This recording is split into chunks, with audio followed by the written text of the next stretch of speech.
LJP के बागी पारस गुट ने किया ऐलान, 17 जून को पटना में होगी राष्ट्रीय परिषद की बैठक। अध्यक्ष पद के चुनाव की प्रक्रिया शुरू होगी।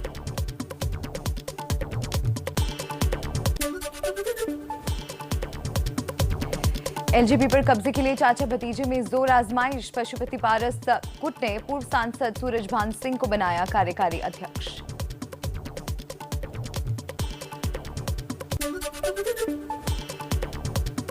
एलजेपी पर दावे को लेकर चाचा भतीजे की लड़ाई तेज। चिराग पासवान ने राष्ट्रीय कार्यकारिणी की बैठक की। चाचा पशुपति पारस समेत 5 बागी सांसदों को पार्टी से निकाला। आज करेंगे प्रेस कॉन्फ्रेंस।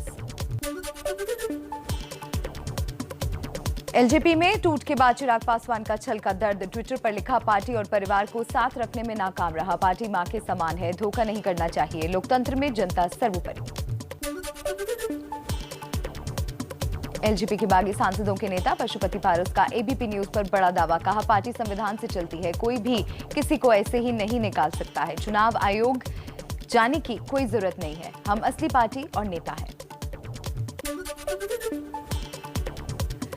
एलजेपी के बागी सांसद आज लौट सकते हैं पटना। महबूब अली कैसर लौटे। कहा, बिहार चुनाव में चिराग ने जेडीयू का विरोध कर बड़ी गलती की। इसी के चलते नेतृत्व परिवर्तन का फैसला लिया गया।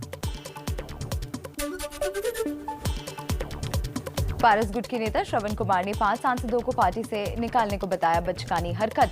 कहा, हम लोगों ने राष्ट्रीय कार्य समिति की बैठक बुलाकर चिराग पासवान को राष्ट्रीय अध्यक्ष के पद से हटा दिया है।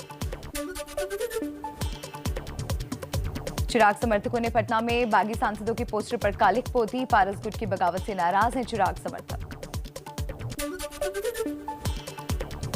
दिल्ली में केंद्रीय कैबिनेट की आज बैठक। पीएम मोदी की अध्यक्षता में सुबह 11 बजे केंद्रीय कैबिनेट और आर्थिक मामलों की कैबिनेट समिति की बैठक होगी।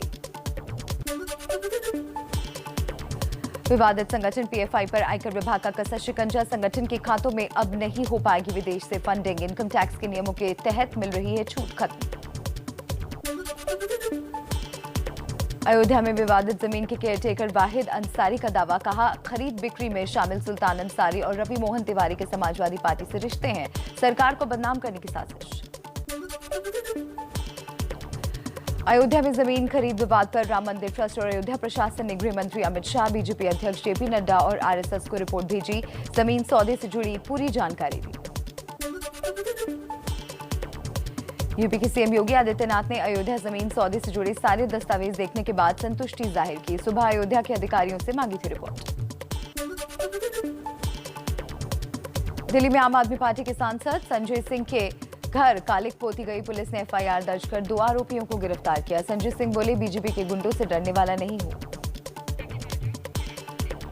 कुछ और खबरें जान लीजिए इसी तरह फटाफट अंदाज में।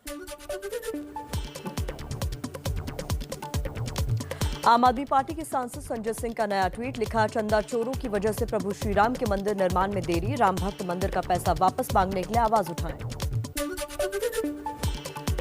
मंदिर ट्रस्ट के अध्यक्ष महंत नृत्य गोपाल दास के उत्तराधिकारी कमल नयन दास ने एबीपी न्यूज से कहा, जमीन सौदे में किसी भी तरह की गड़बड़ी नहीं हुई। अयोध्या की विवादित जमीन के मूल मालिक जावेद आलम ने एबीपी न्यूज को दी जानकारी। कहा, 2011 में पाठक दंपत्ति से जमीन बेचने का करार हुआ था। अंदाजा नहीं था कि जमीन की कीमत इतनी बढ़ेगी। पंजाब चुनाव को लेकर दिल्ली में बीजेपी मुख्यालय में 3.5 घंटे तक हुई बैठक। पार्टी अध्यक्ष जेपी नड्डा, अमित शाह, बीएल संतोष और प्रदेश अध्यक्ष अश्विनी कुमार मौजूद थे। आज कुछ लोग बीजेपी में शामिल होंगे।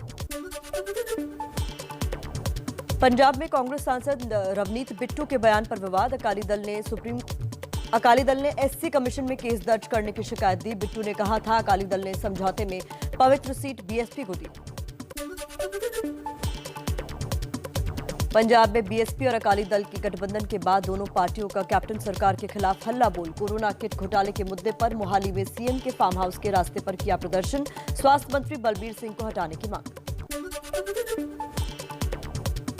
दिल्ली में निषाद पार्टी के अध्यक्ष संजय निषाद ने बीजेपी अध्यक्ष जेपी नड्डा से मुलाकात की। सिद्धार्थनाथ सिंह भी मौजूद थे। निषाद पार्टी के कोटे से यूपी में मंत्री बनाए जाने की चर्चा।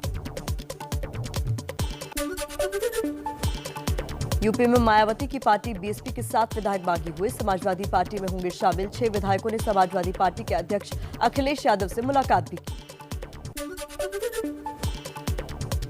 राजस्थान कांग्रेस में अंदरूनी कलह जारी। सचिन पायलट गुट के विधायक बोले, हम पायलट के साथ हैं और रहेंगे। बीएसपी से कांग्रेस में विधायकों पर साधा निशाना। राजस्थान में मचे सियासी घमासान के बीच पायलट समर्थक सरदार शहर से विधायक भंवरलाल शर्मा गहलोत खेमे में आए। भंवरलाल ने कहा, जिन मुद्दों पर दिक्कत थी उनका हल हो गया। मुकुल रॉय की घर वापसी के बाद बंगाल बीजेपी में बड़ी फूट की अटकलें तेज। टीएमसी प्रवक्ता कुणाल घोष का बड़ा दावा, कहा बीजेपी के 7 विधायक और 3 सांसद टीएमसी में आना चाहते हैं।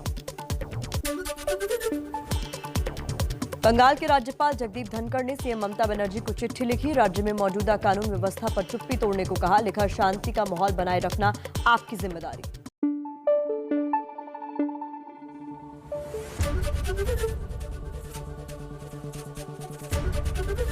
एबीपी न्यूज आपको रखे आगे।